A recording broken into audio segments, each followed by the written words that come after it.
안녕하세요. 말하기의 자유 김용배. 마음이 말랑해지는 말랑학교 대표 박규빈입니다.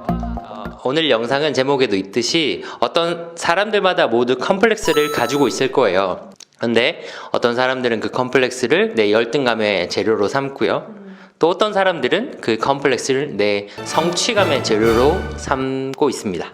그러면 과연 그 사람들의 어떤 차이점, 과연 무엇이 그 두 결과를 결정짓는지에 대해서 한번 말씀드려 보려고 합니다. 컴플렉스는 있을 수밖에 없다고 생각을 해요.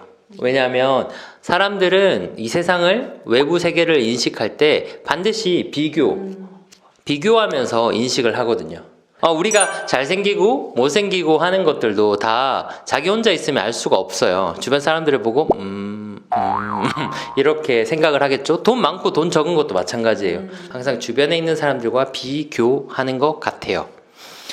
그래서 아마 연예인들도 그렇게 예쁘고 그렇게 잘생겼는데 외모 스트레스를 받는 게 그죠? 그래서 결론적으로 우리는 모든 면을 다 잘할 수 없기 때문에 주변 사람들보다 뭐 한두 가지 더 떨어질 거 아니에요. 그러면 그게 아마 컴플렉스의 어떤 요소, 재료가 되는 것 같아요. 그러면 컴플렉스 중에서 대표적인 예시가 있는데 제가 생각했을 때 두 가지인데 첫 번째가 외모고 두 번째가 학벌인 것 같아요. 저희 학생 중에 30대 그 남학생이 있는데 정말 이름만 대면 알만한 좋은 기업에 다녀요. 근데 최근에 그분이 소개팅을 했어요. 근데 소개팅을 했는데 너무 대화가 잘 통하더래. 그래서 막 대화하다가 그 상대편 여자분이 너무 해맑게 한마디 탁 했대. 근데 그 순간에 이 사람이 탁 이렇게 윽 하고 멈췄대. 그게 무슨 말이었냐 하면 너무 해맑게 오빠 학교 어디 나왔어요? 아무 생각 없이 물었대.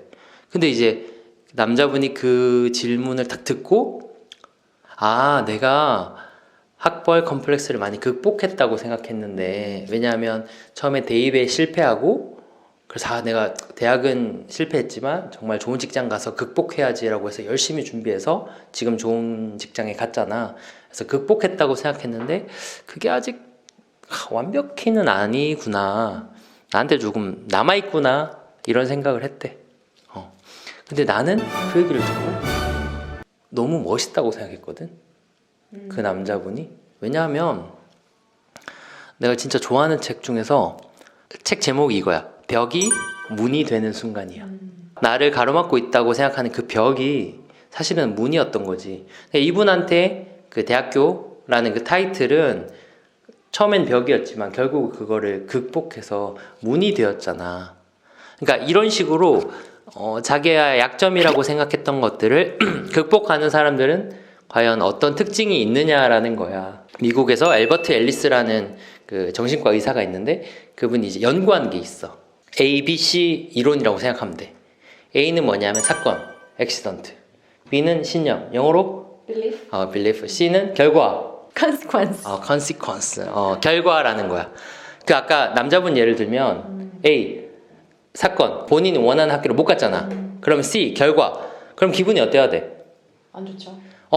근데 안 좋냐, 기분이 좋냐는 사실 그 사건은 중요하지 않고 사건을 받아들이는 신념, 빌리프가 중요하다는 거야. 복잡하니까 조금만 더 예를 들어 볼게. 그분이 대입에 실패했어.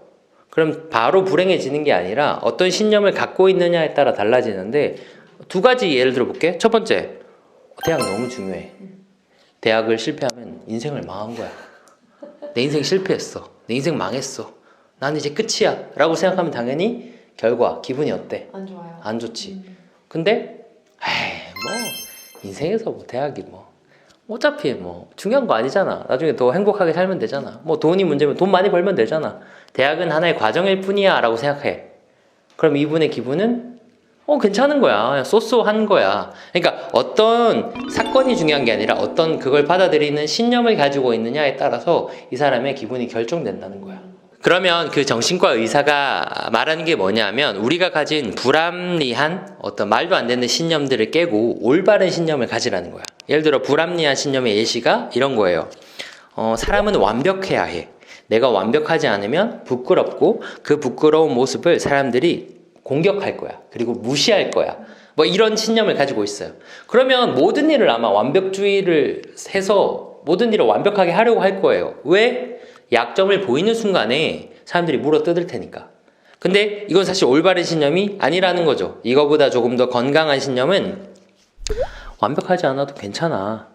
그리고 내가 완벽하지 않은 모습을, 내 부족함을 자꾸 노력하고 커버하는 모습을 보이면 사람들은 그거를 응원할 거야 라고 생각을 하는 거예요. 그러면 훨씬 더 약점이 있어도 자연스럽게 드러내고 또 노력할 거 아니에요.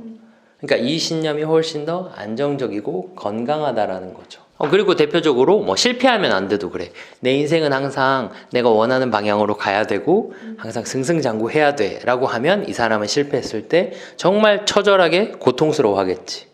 그런데 어떻게 인생을 항상 다 성공할 수 있겠어? 한 번쯤은 실패할 수 있잖아.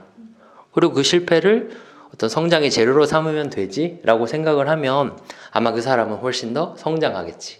그리고 좀 기쁨으로 살겠지. 그 랜디 포시의 마지막 강의라는 책을 보면 이런 문장이 나옵니다. 벽은 우리를 가로막기 위해서 있는 것이 아니다. 우리가 그것을 얼마나 원하는지 절실하게 깨닫게 해주기 위해서 존재한다라는 거예요. 저는 아마 랜디 포시 교수님이 건강하고 합리적인 신념을 가지고 있는 분이 아닐까 생각을 합니다.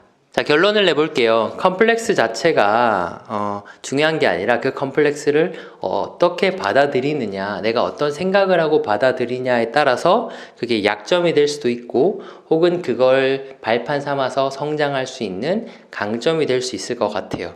그러면 여러분들은, 이 영상을 보는 여러분들은 내가 가진 컴플렉스, 그리고 그 컴플렉스를 어떻게 바라보는지 한번 점검해 보셨으면 좋겠습니다.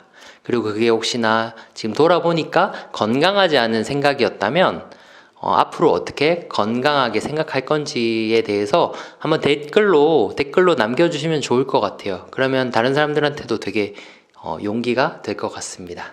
네, 여러분 자유로워지세요. 감사합니다.